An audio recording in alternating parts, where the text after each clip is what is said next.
say, December 21st, it is not New Year's, it's whatever, Sylvester, that's the German thing. It is still 2015, tomorrow, not so much anymore. We are here for a kind of a different thing today. LWA 1000 from Warwick. I know it's a bass amp, that's why there's a bass. And one of the most complex setups I've ever done for any video. With lights and my brand new Rode kind of pointy mic, so I have no clip on it. Lover boy! And many cameras and all this, and a very complex audio setup where I can actually do screen capture, record the output of what I'm saying, and Cubase all onto this Roland device, which is queued out. It's all for you, and it's not simple. So, am I doing a review of a bass amp? No, you're not interested in that, but maybe you are. Here's the thing. For a long time, I've tried to figure out how to get that really cool kind of a little bit, what would you call it? A little bit crunchy, a little bit tube-driven, growly sound that you can get with a real bass cab and especially a real tube amp. Let's call it, I mean, hey, I can't say that. Let's call it the Ampeg sound. The big ass 810 Ampeg rig sound. So getting that with recording your bass DI is very difficult. Getting that with a very, very cool Class D digital amp like this is no, it's not digital, it's a Class D amp. Lightweight, digital power amp, whatever that means. I have no idea what that means, Class D. It's still weird to me. But how to get that driven kind of you know, rock sound. Lemmy! You know, I mean, Lemmy overdid it a little bit there, but how to get that is very difficult. I've tried amp simulations. Universal Audio now has the Ampeg head. Maybe it's good. I don't know. I haven't tried it. But there's the IK Multimedia, the Amplitude. They have the SVT, whatever. It doesn't do it. The big problem is you want your original clean DI bass in there and then mix in that distortion. That's the trick. I've just actually done a demo for Thomann of the Ampeg SDI, SO, I don't know. It's a pedal that's supposed to give you this. I was not impressed. I'm sorry. I really wasn't. Check out the demo on Thomann's website. What's it called? SDIR. I even have it here. Should I get it? No. Whatever. Doesn't really do it for me. Talk to Rex Brown from Pantera and, you know, Kill Devil Hin and all these other bands. And he said he just tracked the whole new album with it. I wasn't. It didn't. I was expecting a lot when he said that. So I got it in front of me and I was like, yeah, let me show you what I do in production setting. And then we see how the very unique 2-channel setup of the LWA 1000 might be able to get us that in a real stack live. For which we're gonna have to use the Morley Tripler and of course the DevHenRexiac, which has Dev, Hen, and Rex on it. Or any other kind of overdrive. But we're gonna use this because it's cool. And it's got Rex Brown on it.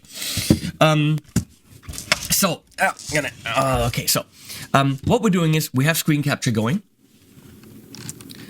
And I'm gonna go click or click so that I have sync. Let me show you what's going on. Boom.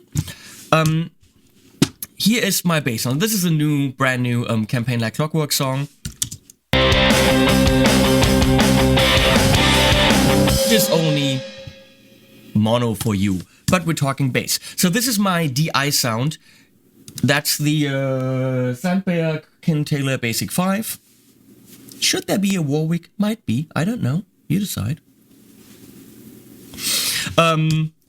Anyway, so this is direct.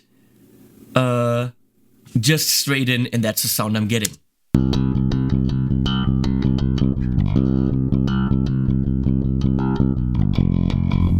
Okay, play with fingers. So what I put on there is the Studer, which gives me a little bit more growl and definition in the high end. I put on the LA2A because that's a classic.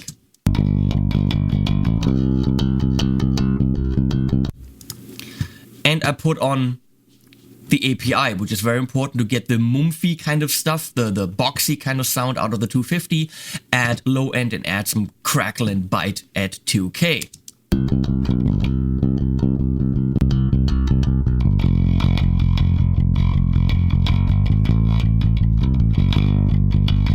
So this gives me the DI sound, okay? I'm gonna have to change position here. And that's that green thing, by the way. So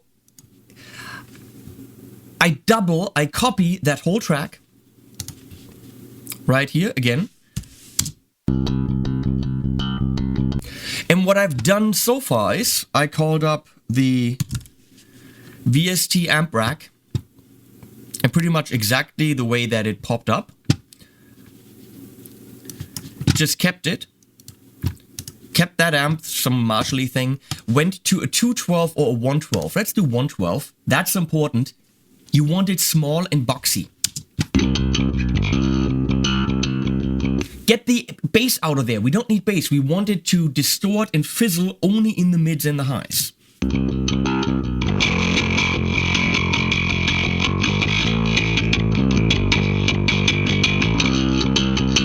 And that's the sound you need to mix it in. Now I have the Universal Audio Marshall Plexi, and I played around with that, and it sounds phenomenal. So this is what that sounds like.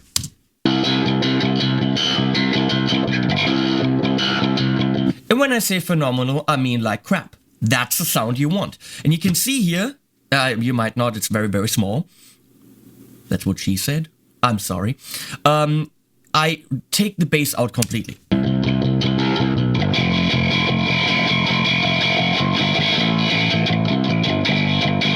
That's pretty much Lemmy! Right there, kind of.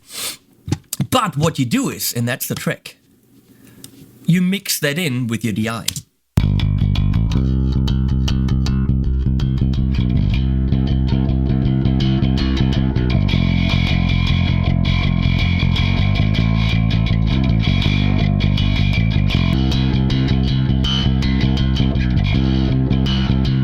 And that's where the magic happens. That's where all of a sudden the bass sits beautiful in your mix, because in that area where we hear best, it's very pronounced. Small speakers, I've got the baritones here, or the oratones. All of a sudden the bass is just a little bit more present. It's just there. Beautiful, beautiful way to do this. Now, how do we do this in a real setup? How do we do this in a live setup? Very difficult to do. This, for me, in production setups has been the way to do it, and it's worked beautifully, better than any other plugin, actually manually mixing it in there. Now, if you buy MXR pedals, MXR bass distortion, bass fuzz, bass anything, they usually have a dry, wet thing on there, because they understand that you only mix in these effects and don't go all the way. And that's working rather nice. Now, with this, we have serious options. And that's what I just did here, I want to do with the LWA 1000. Let's find out if we can do it. I'm going to change some things around here. So here we are now. The setup. I'm going into the Morley triplet, but I only need two. To split my signal. It's very simple. You need to make two bass signals, because you're going into channel 1 on the LWA 1000. That's a difficult word. Completely straight with the bass, and in channel 2 we're going through some kind of overdrive or distortion box, in this case Milos Popovic's DevHenRexiac. That picture actually was taken in the Warwick office. Is there Overbosch in the background? No, who is that? Someone. Anyway, some kind of fizzly fuzzly. As you can see, I took the bass down quite a bit. I took the bass down here, because we only want those mids, just like in the demo you heard. What is very important to understand is that what you've heard in Cubase, which, hey, was awesome, is going through a speaker simulation. So you have that speaker element in there. A 112 in case of the amp rack, or in case of that Marshall, probably 412. But the point is, it's going through speaker. I tested this setup with the 2.8 and the 112 Celestion loaded. And what I got was exactly what you want. Holy crap, did it growl, but it still had the precision of the very clean signal in there. What we're doing now is we're going out DI into the Universal Audio Apollo. So you're getting a DI out of these two channels mixed together with one being distorted. And the problem with that is you're not getting the speaker experience.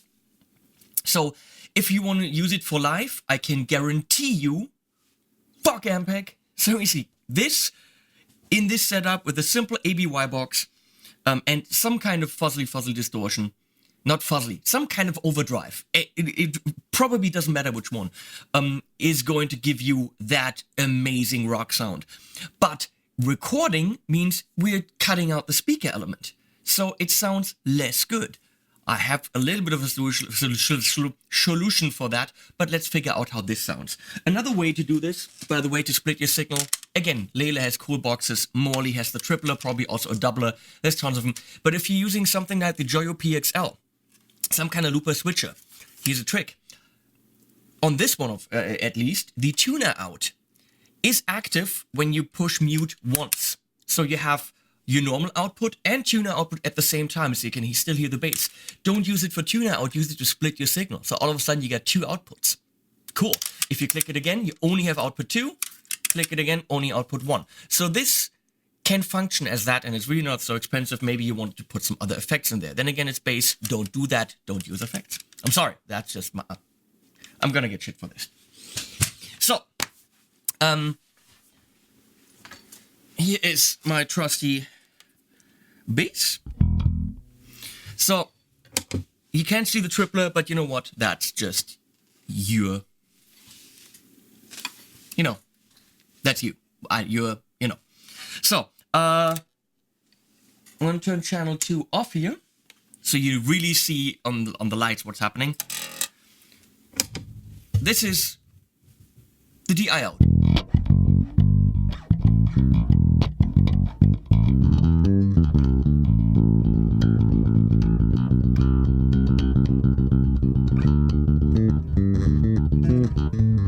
Yeah, if I could play bass, it would be cool.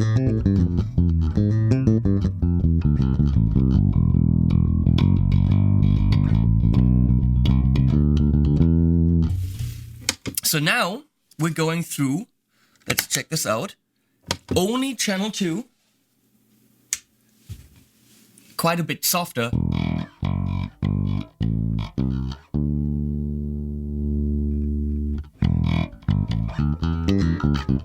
You already hear less bass. Let's set it up exactly.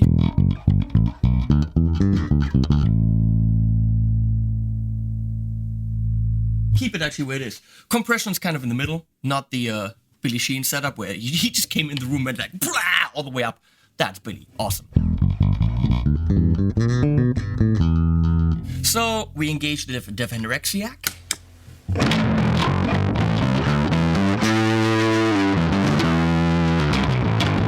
That's pretty horrible. So we take the bass down.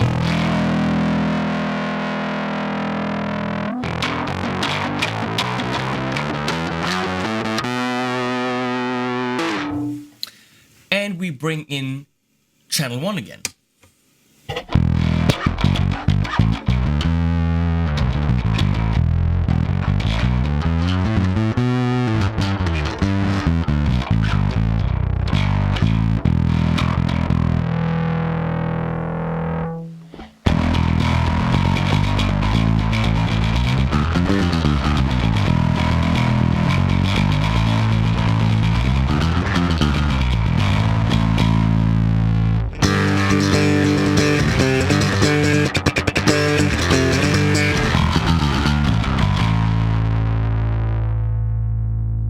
So, now you mix it in where it actually makes sense.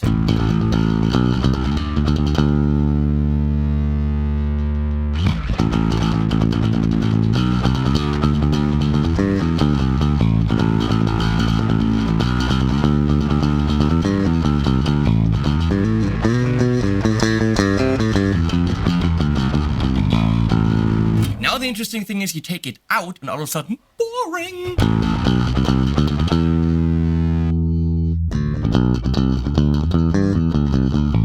Yes, those high harmonics that get created really do add a lot.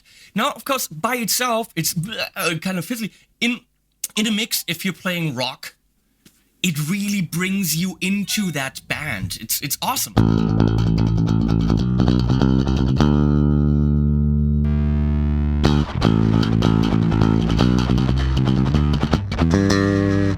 But your bass is still as precise and fat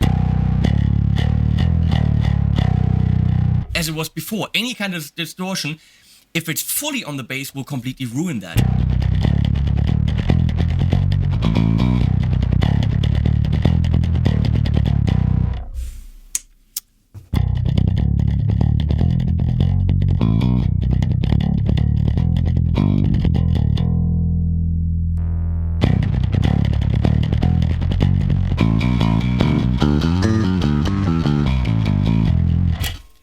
And trust me, if I turn the speakers on, it sounds even better.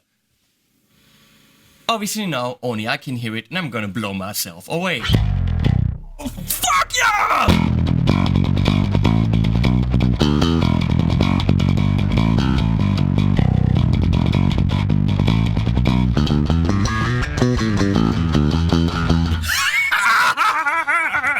This is fun! I'm sorry, you can't hear it, you can't experience it, but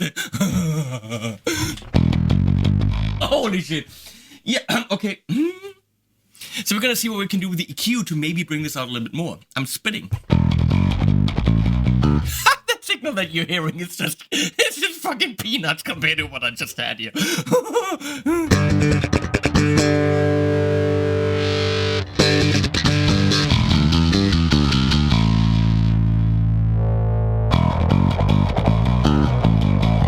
That is the cool thing. We've got a 4-band EQ. So now you can shape your growl exactly like you want it, exactly where you need it in the band. Maybe your guitar players are missing a little bit around 400 because they're doing this modern metal thing. Now you bring yourself in there. How cool would that be?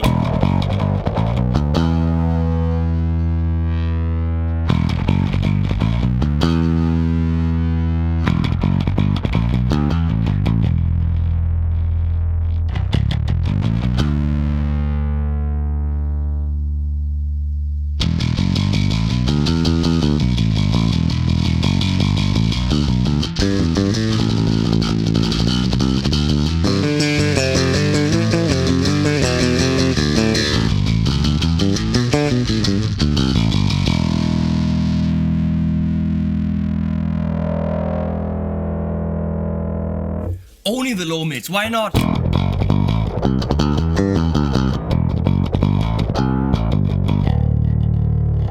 And again, drive.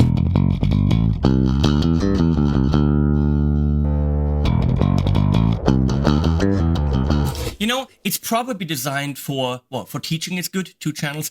It's cool for, you know, if you have a, what's it called, that thing, a fretless bass, you have 2 basses, you want to play around with it. Fuck all that! Make a growly monster out of your really lightweight LWA 1000. But we're gonna do something else. Because I said one of the problems is it doesn't have what you're not hearing is the speaker, which trust me, it adds a lot. We're gonna go in there with a speaker simulation. Can we do that? Well, it's a line level, it's not a... I don't fucking care, we're gonna try it. So, and what we're trying is this. Let me see. Ha! Lemmy!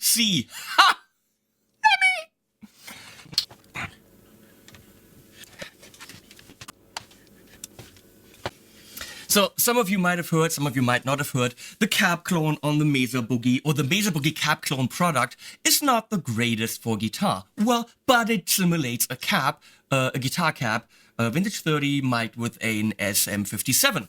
So, it's built into the Boogie Mark 525. What I can do now is double my signal, go in there, and How do I do that? Okay. Double my signal, go in there, use the cap clone. So in addition to your LWA1000, all you need to do is spend $2,000 on a Boogie Mark 525. I know some of you might be crazy enough to actually do that. And use it to distort your bass and mix it in with your dry signal. We're gonna try that cap clone out. So we now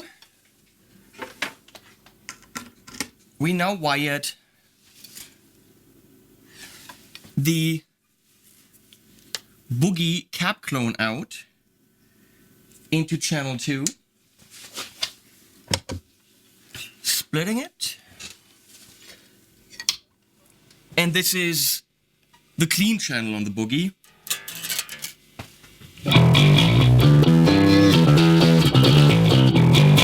Which, you know what, that might be enough. That might fully be enough. That's kind of, whoa!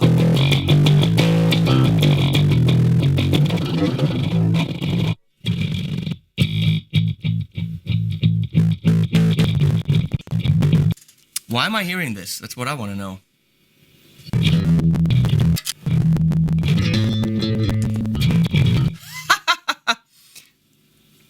I know why I'm hearing it, because it's going down into the basement into my Fender cap, which, that's really funny.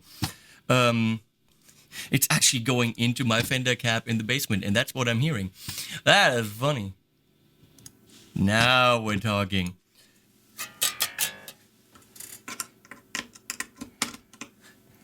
So, here we go. So this is just the Boogie cap clone. It sounded like a really good cap, you know, because it wasn't my cap. It's still pretty good. So this is the Boogie cap clone out on the clean channel.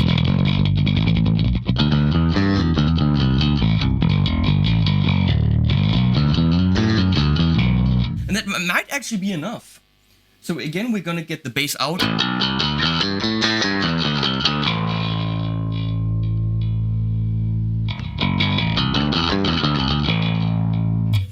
We're gonna bring in channel 1.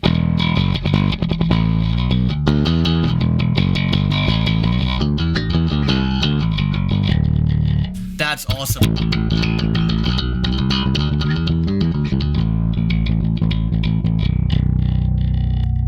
That's without.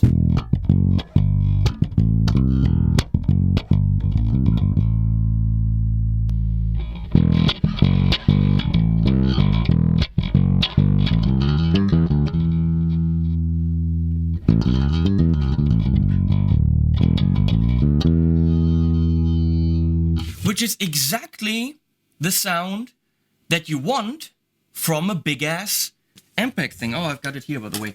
This is what I tested. That's the Ampeg SCRDI.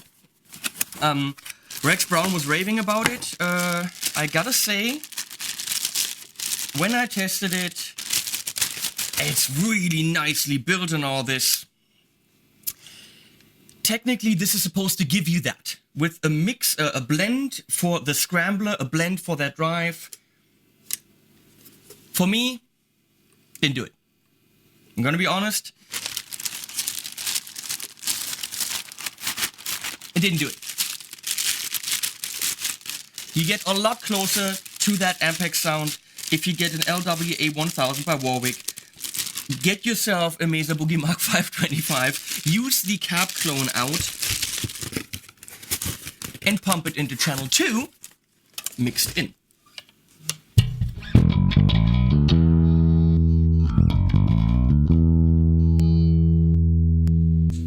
We're gonna use the crunch channel on the Mesa.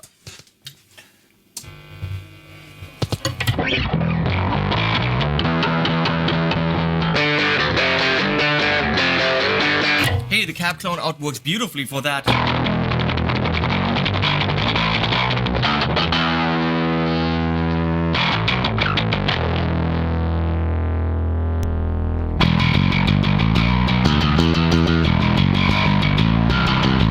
That's a lot closer to having the actual speakers there. For a studio recording, holy crap. Obviously, I'll do it later and I can mix it as I want. But that's the shit. So if you're in a studio and you have a cab simulator option with a real tube amp,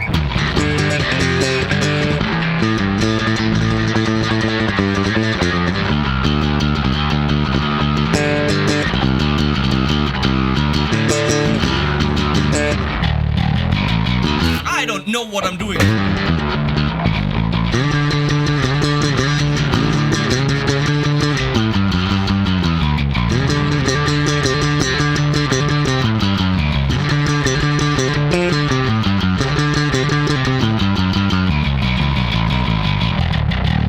I'm gonna use that setup. That is freaking fun.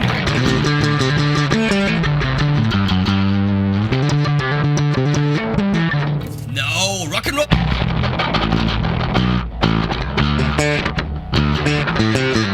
That's funk-a-roll. So,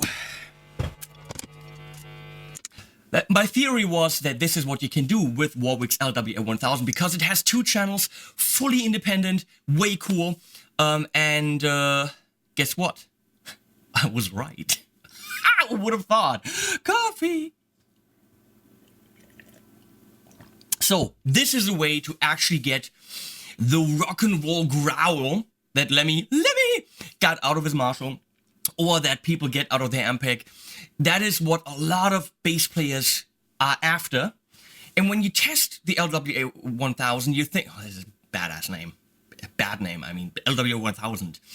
Call it Rick, the Bob, the Frank, whatever. Frank's a great name. So, the Frank. If you're using that, you're like, well, you know, it's great and all this, but I don't play funk. It doesn't growl. It doesn't rock and roll. Get yourself a DevHenRexiac or get yourself something. Actually, you need an ABY switch. You need some kind of overdrive pedal. You're probably going to be investing another $100. If you have a speaker, you're there. If you want to use it for a recording setup, I would advise you to get something that has a speaker simulator to pump into there. And you're there. So thanks, Warwick, for parking the shit here. See you guys on the Flipper HD Flop. In 2016, which is going to be a fucking great-ass year.